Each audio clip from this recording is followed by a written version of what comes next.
So. Ian Garry back in the news. He just was on a podcast with, or not a podcast, but an interview with Ariel Helwani on the MMA Hour. Man, do we got some stuff to talk about with him? First things first. He sounds fucking ridiculous. I just want to say, he's saying a bunch of shit, and it's actually blowing my mind as I was listening to him, because he was saying all this shit about how what he was going through, and how bad he was feeling about whatever was going on in the situation. But then he's the same jackass that wears a mugshot of somebody who had a really shit event in their life, and he's the same guy that goes ahead and uses the situation with Neil Magny, and how Neil Magny just talking about beating his kid or something like that, or giving a whooping to his kid. Which, listen, the reality is that if you come from the era that I grew up in, you probably got a whooping, right? And it's probably well deserved. So suck it up, shut up. It is what it is, right? And the reality is that he used that as a tool. And from what I've seen online, and what I've seen, that it caused Neil Magny some trouble. And then the whole thing with Luke, maybe that was more of a fight promotion thing, and how he was, or Luke was having a very, an intimate moment, a serious moment of his baptism, and then he comments something stupid. This is supposed to be one of his old training partners, which I don't know. Like, these are the guys that weren't talking shit. They were all quiet. It's like he was talking shit to people that don't really speak back. So it was blowing my mind that he was even doing this to begin with.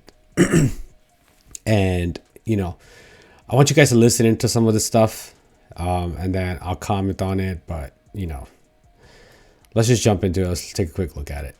Wrong here. Why did this all start, Ian? Why do you think that there are so many people trying to hate on you, the videos, all this stuff? You put out an advert, right? You put out a thing directly responding to a lot of it. Why does it feel like all of a sudden in the last 2 months or so, all of this came your way?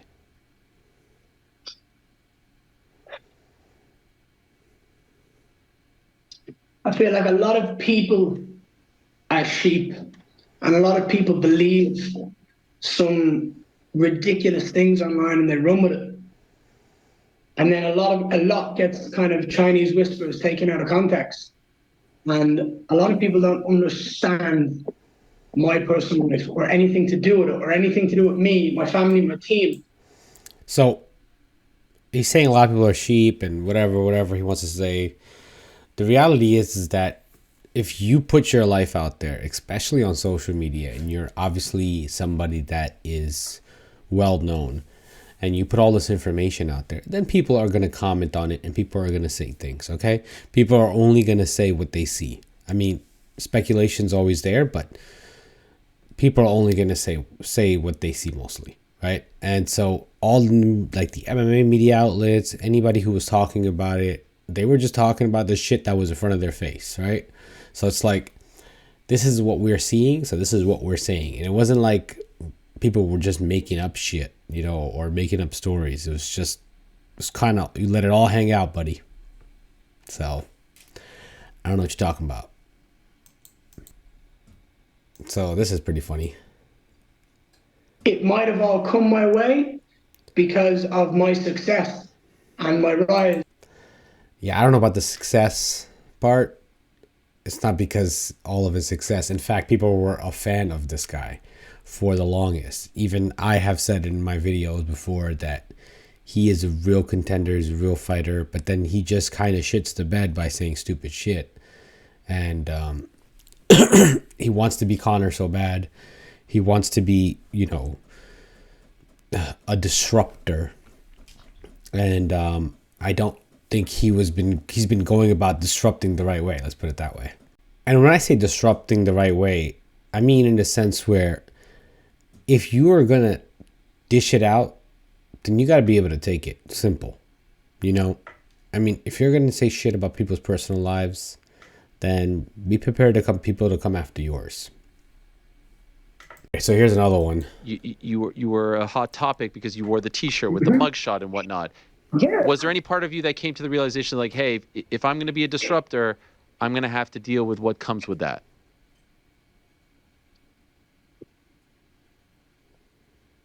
No, because my job is selling. My job is. All right. So of course, I just mentioned this. If you're gonna dish it out, then bro, learn how to deal with it when it comes back your way. You can't be sitting here and act like, hey, I'm gonna say all of this shit. I'm gonna talk all my shit, and I don't expect it to come back to me. Especially when I talk shit to people that don't even talk shit to begin with. Vicente Luque, Neil Magny, and Jeff Neal. Like, I don't. These people don't really talk shit. This is not something they do. They just fight. And you're out here saying shit about them. So come on, bro. Stop it. Promoting my fight to the best level I can, to show up and have the most fun at the fight night I can. I'm not viciously assaulting and attacking people's families in any way, shape, or form to the way that an example is. He's an absolute piece of shit for doing this, but it's a perfect example. You've got someone like Colby Covington. Okay, so stop for a second. This guy just said, he's not attacking people's families in any sort of way. I mentioned this once again before, right in the beginning, that you put a mugshot of Jeff Neal on your shirt, okay? Then, to make it all worse, you cause issues for Neil Magny. You are attacking on personal things, okay? Personal things that happen to people, right? Yeah, he's going to mention Kobe right now and how Kobe's a piece of shit, which I agree with that. Fine. Kobe is on another level of piece of shit. But come on. Like, dude, you are saying shit about people's personal life too. So, and you're not expecting for it, any backlash? Stop it. Stop. I am selling a fight and having fun in my life. All right, so the reality is that Kobe is also selling a fight. He's just doing it in a different way, right? I mean, or similar fashion, I want to say. And he's just, obviously, I guess, falling a little bit more lower than the lowest. And he's willing to do that. He's willing to put it all on the line for that. So, I mean, to say that, because I do something less of something that someone else does, makes it okay. Like you sound like a fucking idiot. Like, I don't know what to tell you. Because you do something less, it's okay. Okay. And that's it. I'm a disruptor. I'm a disruptor just like Jake Paul and Logan Paul and Conor McGregor and all of the best. First off, Conor McGregor. He's saying he's a disruptor like Conor. Conor McGregor had no holds bar. Conor McGregor went all out. Dude was talking about people's religion, all sorts of shit. He was talking about Khabib's religion. He was throwing fucking dollies in a bus, injuring people. Dude was going all out. He did not care. So he was a disruptor for sure. But he was the first of his kind in that disruption, I want to say. And, obviously I always say that, Conor is, there's a reason why he is where he is today. And, that was a lot to do with the way he was such a disruptor. And he's obviously backing it up with his fights for the most part. But, in his case, he's just acting like he's innocent, which is wild. Conor didn't give a fuck. Conor just let it be. Like he said, I apologize to no one. I don't give a shit. I say what I gotta say. And in his case, he's acting like he's the victim. Like when he's really not a victim, especially when you're dishing it out to others. Biggest stars in the world are disruptors. But there's a fine line. All right, so I'm not going to play the whole clip, but you guys obviously saw what's going on. Go check out the whole video if you haven't already. In this case, I mean, he says a bunch of other shit afterwards. He's talking about, like, you know, he's going to beat the trauma out of Sean Strickland. I mean, he would beat this trauma out of Sean Strickland. He said a few other things, but honestly, it's just my point to this whole thing with him is that he needs to stop acting like the victim. Simple. He's like, you know, I don't know what to tell you. Like, dude, you dished it out. Like I said before, you dished it out. Now deal with what's coming your way. And that's that. So, and I don't think he's going to stop here, which is the crazy thing about this kid. This kid is just going to get worse. You know, I know he's lost a shit ton of fans now. And almost like pretty much everybody is kind of against him at this point. But I think he's actually going to get worse. And I think he's just going to do a lot more disruptive shit.